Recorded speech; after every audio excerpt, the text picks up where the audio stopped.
ঠাকুরের সেই কথা, যে কথাগুলো ভালো, ধারণা হওয়া চাই। কথান্তরে অদ্বৈত বেদান্ত নিয়ে আলোচনা হচ্ছে, ঠাকুর বলছেন মন দিয়ে শুনলে, শুনে বলছে কথাগুলো ভালো, তবে ধারণা হওয়া চাই। ধারণা কি করে হবে? এইখানে হচ্ছে উপাসনা, জপ ধ্যানের একটা বিরাট বড় রোল। সমস্যা কি? আমাদের মন বিক্ষিপ্ত, মন ছড়ানো।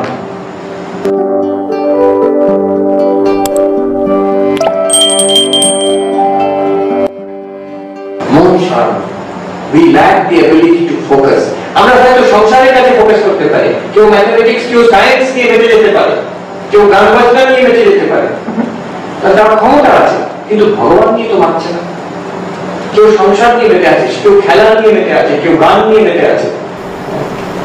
ঠাকুর বলছে যে নিজের সম্বন্ধ আত্মীয়র জন্য কোটি কোটি কাঁদে মানুষ, ভগবানের জন্য একজন লোক কাঁদে না।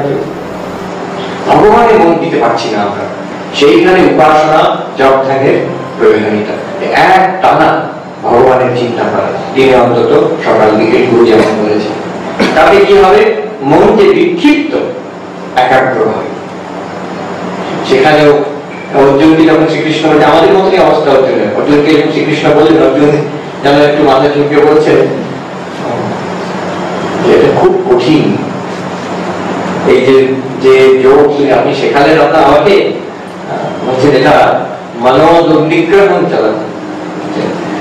আপনি যে যোগ শেখালেন মনকে কন্ট্রোল করার জন্য, জপ ধ্যান, মানব বলছেন যে মন বায়ু দুষ্করম, মনের নিগ্রহ যেন বায়ুকে কন্ট্রোল করার মতো। আর ভগবান বলছেন ঠিক করেছে, তুমি ঠিক করেছ, কিন্তু অভ্যাসেন বৈরাগ্যেন যুক্তো কৌন্তেয়, অভ্যাস এবং বৈরাগ্যের দ্বারা নিয়মিত সাধন ভজন। এবং যে ওই ঠাকুর বলছেন তিনজন মাতাল রাত্রিকে নৌকায় বসে ডাক টানছে, সকালবেলা যেগুলো নৌকো যেখানে আছে সেখানেই রয়ে গেছে, কেন খুলতে ভুলে গেছে, তারা সারা রাত টেনেছে। ঠিক তেমনই আমরা ওই সকাল দিকে টেনে যাচ্ছি, কিন্তু ওখানে বাধা আছে, খুঁটি দেওয়া বাধা আছে, যা উদ্দেশ্য সেই বাধা আছে মনের মধ্যে। আমরা অনেক কামনা বাসনা ঠেসে ঢুকিয়েছি, অনেক রাবিশ সারা জীবন। ভাবুন, একটা খাবার খেতে গেলে কত সাবধানে খাই আমরা। রাস্তায় পড়ে আছে, কেউ খাবে? কখনো না।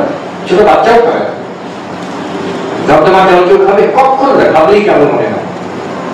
কিন্তু আমাদের পঞ্চ জ্ঞানেন্দ্রিয় নিয়ে জগৎ থেকে কত কি টেনে নিচ্ছি আমরা জগতের মধ্যে। কেউ নিন্দা করলো, কান খারাপ করে শুনলাম, আমার বিষয় বলছে। আমি নিজে দেখেছি, একবার ব্রহ্মচারী খুব সিনিয়র প্রবীণ সন্ন্যাসী, উনি হেঁটে যাচ্ছেন, সেখানে স্টুডেন্টরা আছে। যেদিক দিয়ে আমরা হেঁটে যেতাম, আমি ব্রহ্মচারী ওনার সঙ্গে হাঁটছি। মহারাজ বললেন আর এদিক দিয়ে চল, অন্য দিক দিয়ে গেলাম। মহারাজ কেন এদিক দিয়ে গেলেন? ওখানে আমি শুনতে পেয়েছি ছেলেরা আমাদের সাথে কথা বলছিল, ওদিক দিয়ে যাওয়া উচিত। তা উনি তো উল্টো বলছে, ওরা কথা বলছে, আমি শুনবো না।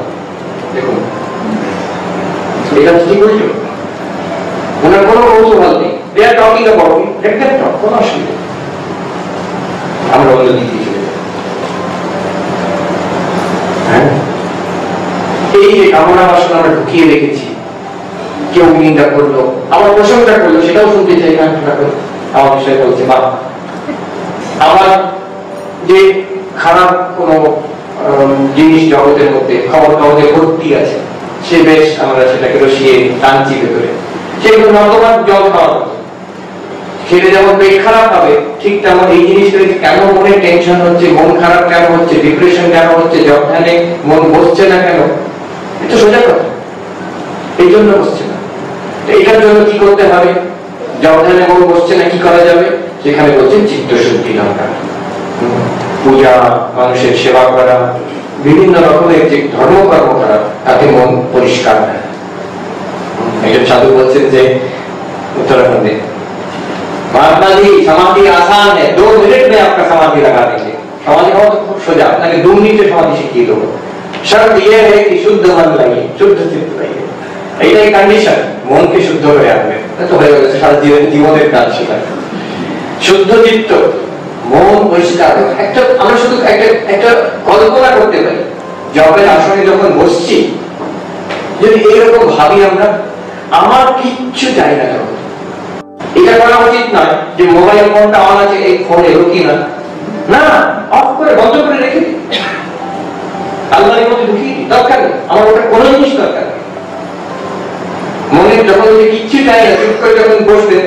যা যা চাই সেগুলো মানে এক এক করে ভেসে উঠবে, এক এক করে অটোমেটিক্যালি ভেসে উঠবে, সেগুলোকে না করতে না দরকার না নাই বা পদ্ধতি করে অনেক কিছু তো হয়েছে যেগুলো।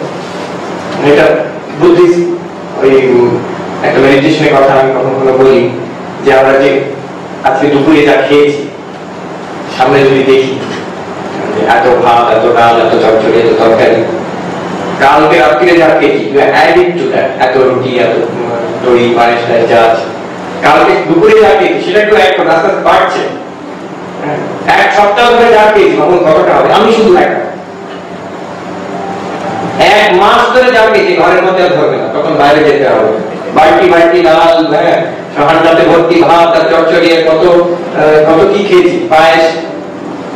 আর সারা বছরে যা খেয়েছি গত বছর আমি একা, জন্ম থেকে আজ অব্দি 25 বছর, 30 বছর, 40, 50, 60 বছর ধরে যা খেয়েছি, ভাবুন কত সামনে যদি সাজাই গেল। এটা তো ফ্যাক্ট, এটা তো কল্পনা না। আমি খেয়েছি, আমাদের রামায়ণ মহাভারতে কোনো রাক্ষস তো খেতে পারবে না যত খেয়েছি। দিস ইজ অনলি ফুড, আমি অন্য কিছু বলছি না, এডুকেশন, ইলেকট্রিসিটি কিছু বলছি, only food for one person. এবার বলছে এটা একটা বুদ্ধিস্ট মেডিটেশন, বসে ভাবো, এবার বসে ভেবে এটা প্রশ্ন করো যে এটা দিয়ে আমার কি, এই মুহূর্তে আমার কি লাভ হলো, আমি কতটা তৃপ্ত, কতটা শান্ত, কতটা আনন্দিত আছি এই মুহূর্তে। অন্যের জন্য কি করছি ভুলেই যাই, দরকার নেই, আমার নিজের জন্য আমি কি পেলাম এতটা করে। গত 40 বছরে, 50 বছরে, 60 বছরে এতটা খেয়ে আজ আমি কি পেলাম?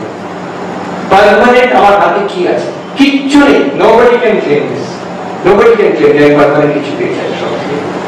তাহলে এতটা করে এবং কিছুই হচ্ছে না, যখন মনে মনে বাসনা আসবে এটা চাই ওটা চাই, দরকার নেই, বিদায় হও। যদি আমার সারা জীবনেও ওগুলো না হয় কিচ্ছু যায় আসে, অনেক তো হয়েছে। তারপরে অ্যাংজাইটি আসবে, এটা হবে না তো, ওটা হবে না, you get blank cheque, worst case যা হতে পারে সব হোক, সব হোক, আমার কিচ্ছু দরকার নেই। হেলথ, ফ্যামিলি যা হবে হোক, ভগবানের হাতে ছেড়ে দিলাম। মানুষের দুর্ঘটনা হচ্ছে না সারা পৃথিবীতে, হোক বলে হবে। এইরকম করবেন, অদ্ভুত জিনিস হবে, কিন্তু দেখবেন মনে হঠাৎ হালকা হয়ে যাবে, খুব হালকা হয়ে যাবে। মন যেন একটা খাঁচার মধ্যে পাখি ছিল, ফ্রিডম হয়ে গেল, কিচ্ছু চাই না, I am not at all dependent on the world. তারপরে মনকে বলতে হবে, মন তুই যা চিন্তা করতে পারিস সেটা দিয়ে কোনো লাভ হবে না, জীবনে কিচ্ছু লাভ হবে না, একমাত্র ভগবত চিন্তা ছাড়া। যদি চিন্তা করতে হয় ভগবত চিন্তা, আর কোন ভগবানের নাম, ভগবানের রূপ। আর এটাকে কল্পনা নয়, see it as a fact. এইভাবে যদি ধ্যান করতে বসি তখন মন বসবে, গভীর কিছুক্ষণ জন্য হলেও গভীর ধ্যান করে। এইরকম মন একটু cultivate day by day, day by day.